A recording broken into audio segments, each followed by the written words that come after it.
Hello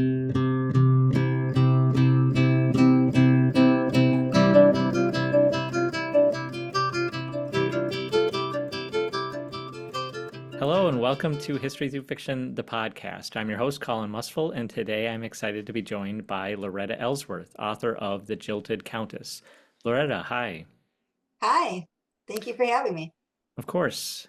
Well, start by telling me, who is Rosa Mazaros, the Jilted Countess, and why did you write a novel about her? Okay, well, and this is the cover of my new book that comes out in January.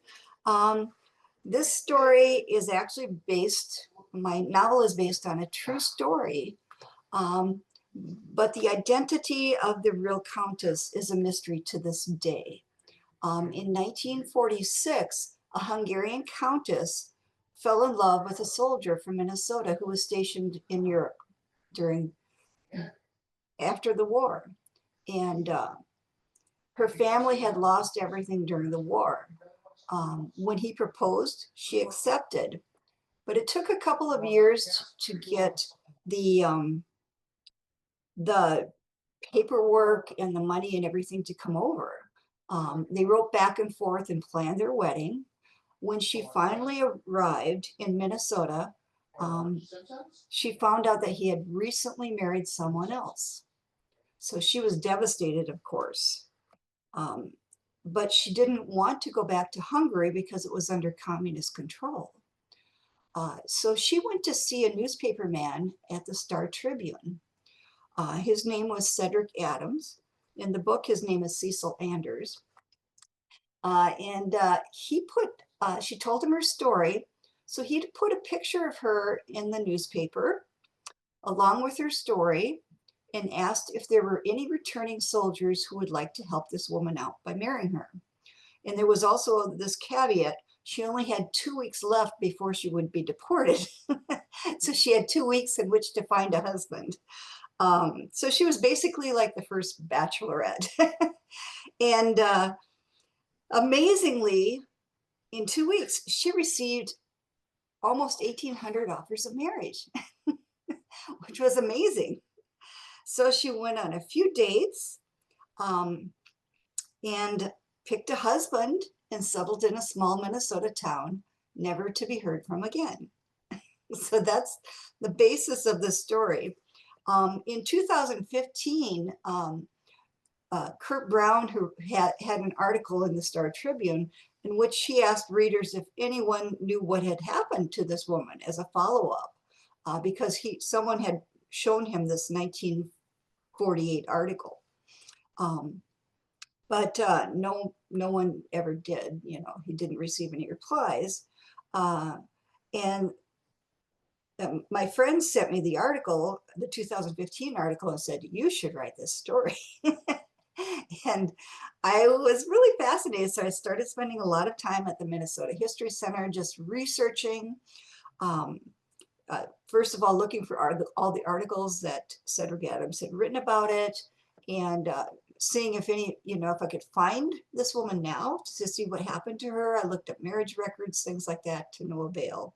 But I did find his articles, and which I use actually in the book, because I purchased the rights to those articles.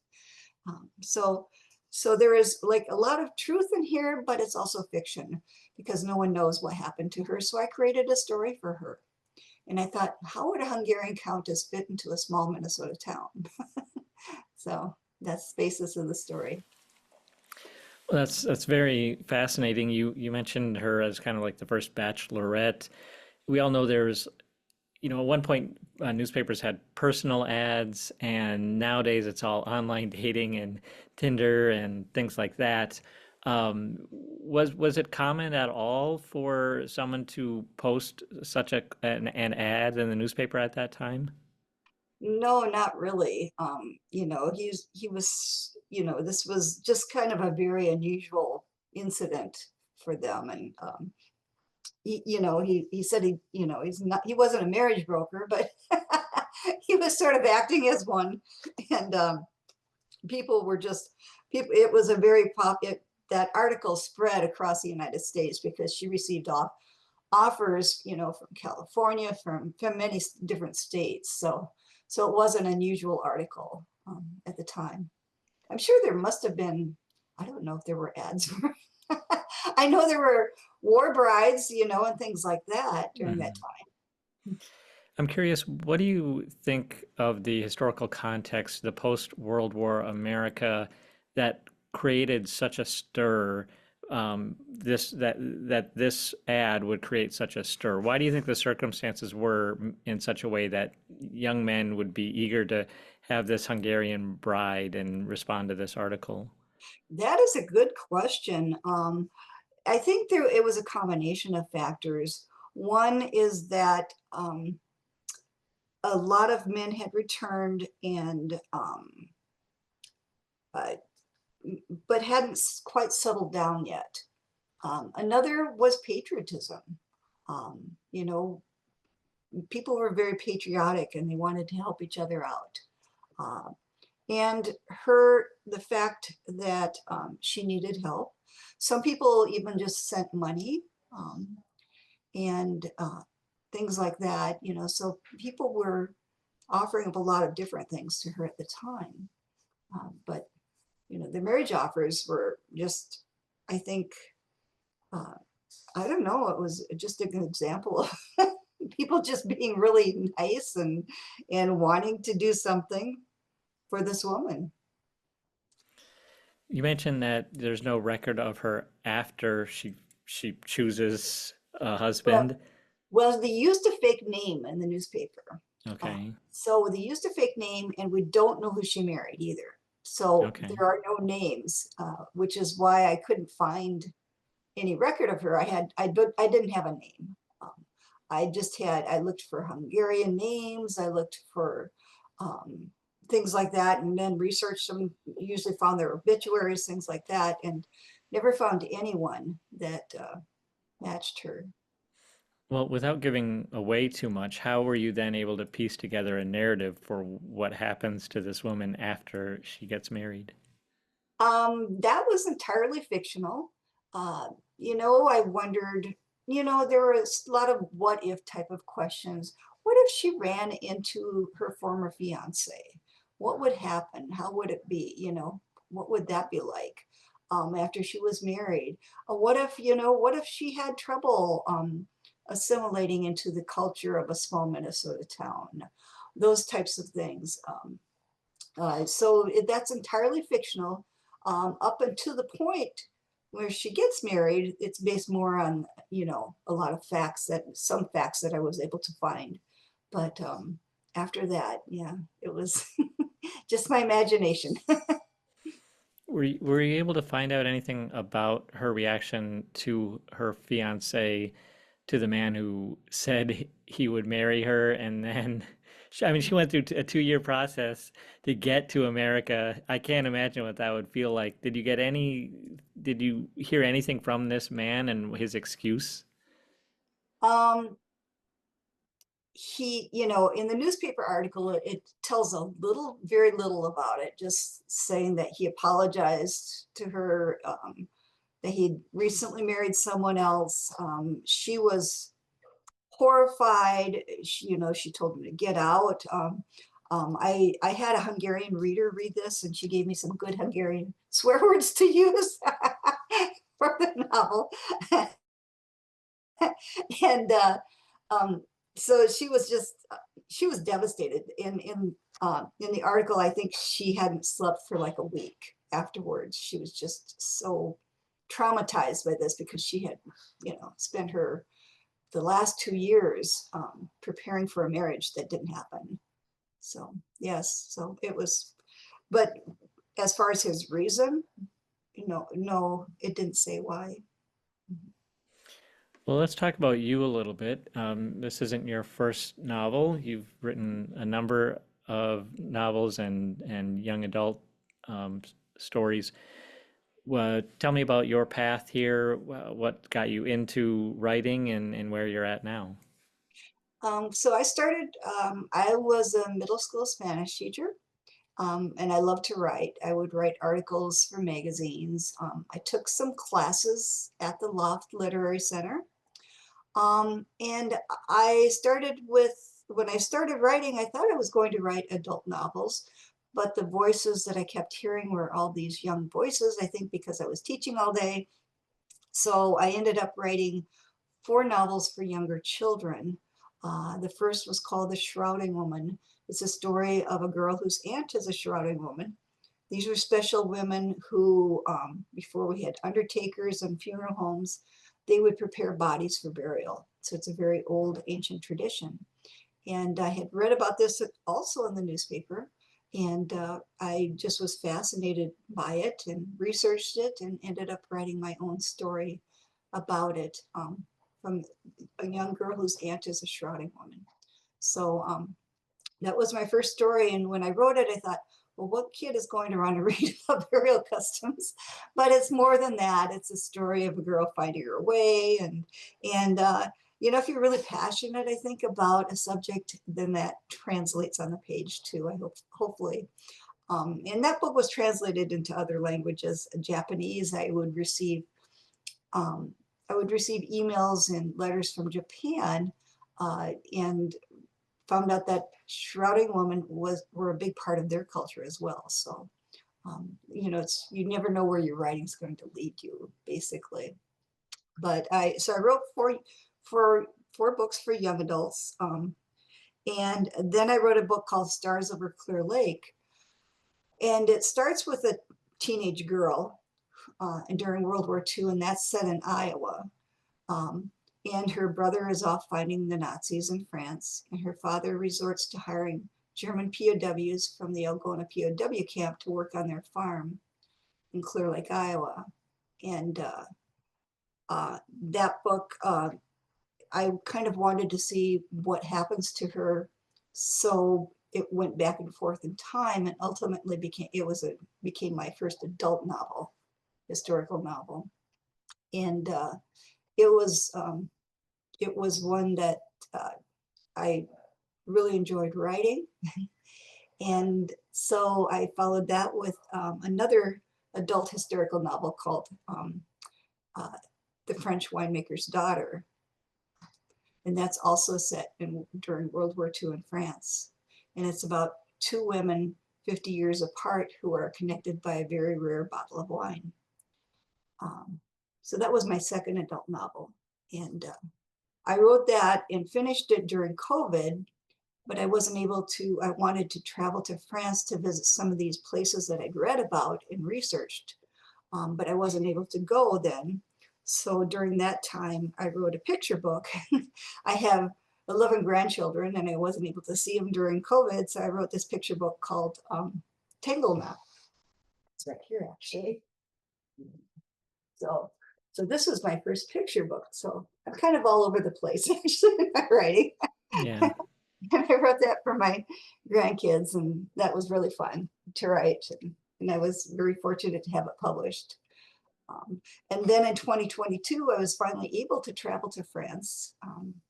And I visited all the sites where scenes take place in my novel. And then that book came out last year in December of 2024. So in this book, The Jilted Countess, I've actually been working on it since 2015. So it's been a 10-year project, and it's finally coming out in January. Well, congratulations. You and I have a few things in common. We're both here in Minnesota. I before I wrote my first novel, I also attended a class at the Loft Literary Center because I needed some ideas how to get started. And I Right. have an MFA from Augsburg here in Minneapolis. You have an MFA from Hamlin. Tell me Right. about when you decided to get your MFA, why you decided to do that, and what that experience was like. When I decided to go back to school and get my MFA, I had been taking some classes at the Loft, and I really enjoyed it and really found it helpful. And I already had my first book, The Shrouding Woman, published, and I was working on my second book, In Search of Mockingbird, that was going to be published soon. But I felt that a lot of the things that I was doing in my writing, I was learning so much from my editors, but I felt that so much of what I was doing was not because I knew what I was doing. It was from my habit of reading a lot. I was a big reader, but I didn't do things purposefully. I didn't understand a lot of the craft, why we did certain things a certain way, how to work, how to use flashbacks, how to transition in and out, things like that that are, all craft related. So I had looked at MFA programs before, and there was one in Vermont that I had considered going to, which was an MFA in writing for children. And then Hamlin decided to start their own program. And at that time I decided that was a sign that I should go take this, get this MFA in Hamlin, at Hamlin. They had wonderful teachers. I learned so much, I made a lot of connections and friends there. And it was really a wonderful opportunity for me. So I'm really glad I did that. And even though I now write adults, I still write some children's literature too. The lessons are applicable to both, obviously. Yeah, my experience is similar in that I wrote several novels before getting my MFA, and I would learn from editors, but like you said, I didn't know why. I didn't really understand the craft behind all of it, and I feel so much more. It's just to have that understanding really helps when Right, you're making the decisions of and on the page with your writing. right. And I always read about breaking the rules and things like that. And it's fine if you understand what the rules are to begin with and how Yeah. to break them. Tell me about your writing process because you're a bit of a prolific writer at this point with how much stuff you're coming out with. How do you get it all done? Um, well, when I was first writing and I was teaching, I also had 4 children at home. So I just wrote whenever I could, before school and after school. I would write during soccer practices, things like that. Um, and, during boring faculty meetings, anytime that I could find a time to write. Um, so that's when I would write then. And now that I'm not teaching and I'm writing full time, I still find that I don't get a whole lot more writing done than I did then. But I feel like you just have so much energy during the day that you have, and kind of a limited amount, other than when I'm working on something that's a rewrite, or uh, if I'm, under contract and trying to get something done and have to work extra. I just usually write in the mornings. Um, maybe sometimes in the afternoon, but mostly I'm more prolific, I think, in the mornings now. So I don't know if it's my age or what. And what about the publication process for you? Can you talk about maybe some setbacks that you've had there and what's kind of kept you moving forward? Yeah. My first I've had actually 4 different literary agents through in my career. My first literary agent represented my first 2 books. And my third book that I had worked on actually at Hamlin University, she just wasn't interested in it.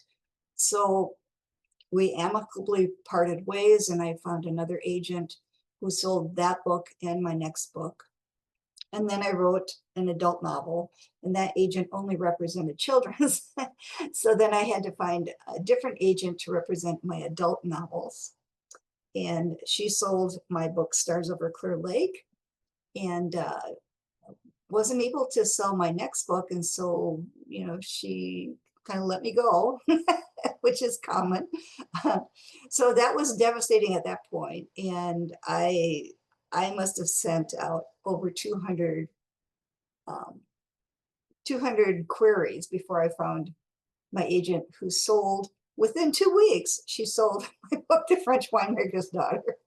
So, you have to have a lot of persistence, and in this business. So that was a setback, but she she sold that, and she sold The Jilted Countess, and um, is very supportive of my work. So I'm hoping to keep this agent for a while.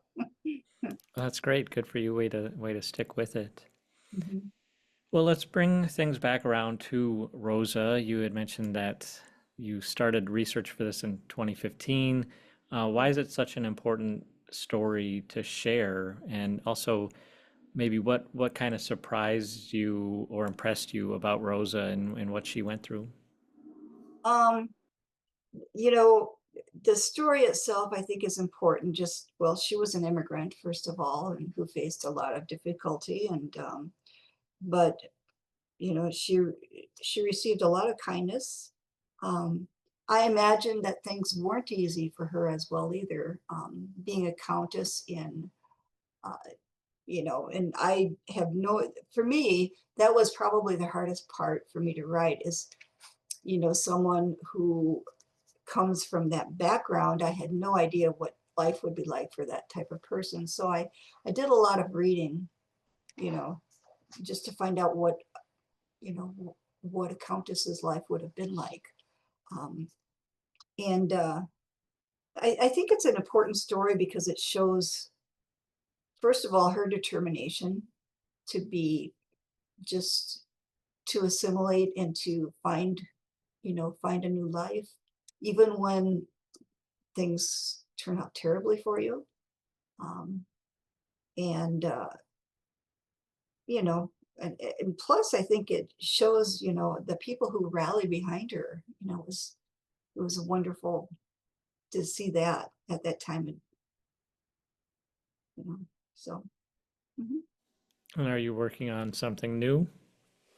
I am working on a couple of different projects, none that I can really talk about too much. One is a World War II novel again, and I know that my agent has said that World War II is kind of fading out as as far as a subject matter that people are interested in reading. But I still see a lot of World War II novels out, so hopefully, hopefully there'll still be some interest there. Well, Loretta, congratulations on the Jilted Countess, and thanks so much for joining me on the podcast to talk about it. Thank you. Thanks for having me. It's an honor.